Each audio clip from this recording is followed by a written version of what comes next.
Bonjour à tous. Nous nous sommes tous déjà retrouvés avec des cadeaux qu'on nous avait offerts et dont on ne savait pas très bien qu'est-ce qu'il fallait, nous, qu'on en fasse. Soit ça ne correspond pas à notre style, soit ils sont vraiment de piètre qualité, peu importe la raison, ils nous encombrent. Et alors il y a là quelque chose d'extraordinaire qui se passe, c'est que nous avons nous aussi des personnes à qui offrir des cadeaux. Et on se dit, tiens, bien celui-là, je vais essayer de le placer quelque part. Alors mes amis, attention, parce qu'il y a là quelque chose d'un petit peu bizarre.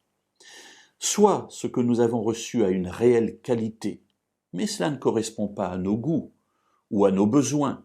Et on se dit, ce serait dommage de perdre quelque chose d'une aussi belle qualité, et on va l'offrir à quelqu'un, et là il peut y avoir tout l'amour et tout le respect que l'on peut avoir pour cette personne en lui offrant ce qu'on nous a nous-mêmes donné.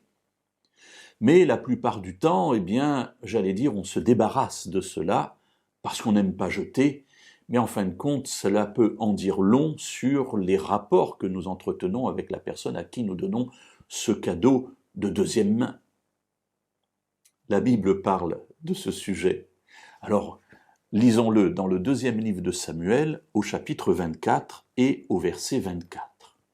La situation est la suivante. David a péché contre Dieu et Dieu a permis qu'un fléau frappe Israël.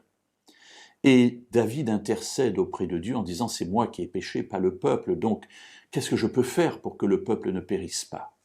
Et il va offrir un sacrifice. Alors il trouve un champ, et le propriétaire du champ lui dit « mais écoute, le champ, je te le donne. Voilà, qu'est-ce que c'est que cette histoire entre nous? Tu es le roi, je te donne le champ. » La réponse de David est très intéressante.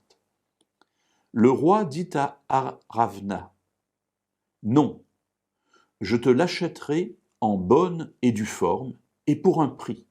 Je n'offrirai pas à l'Éternel mon Dieu des holocaustes gratuits. » David acheta l'aire et le gros bétail pour 50 cycles d'argent. Donc voilà ce que dit David, « Je n'offrirai pas à l'Éternel mon Dieu des holocaustes gratuits. » Alors ce qu'il est en train de dire ici, c'est que quand on a de l'estime pour quelqu'un, eh bien, c'est un peu difficile de lui offrir un cadeau que quelqu'un d'autre nous a fait. Le cadeau coûte. Alors ça ne veut pas dire qu'il faille forcément que cela coûte beaucoup pour que cela ait de la valeur, mais faire à quelqu'un un cadeau qui ne nous a rien coûté mais qu'on nous a nous-mêmes donné, j'allais dire c'est un petit peu se moquer du monde, et en particulier de Dieu. Dans la Bible, il est dit que on ne doit pas se présenter devant Dieu les mains vides, c'est-à-dire toujours avoir quelque chose à apporter. C'est intéressant, on a déjà eu l'occasion d'en parler, mais ce quelque chose ne doit pas être ce que l'on nous a nous-mêmes donné, mais cela doit venir de nous, de notre cœur, de notre bourse, de notre compte en banque, peu importe ce que nous apportons à Dieu, mais cela doit venir véritablement de nous, un vrai cadeau pour notre Dieu.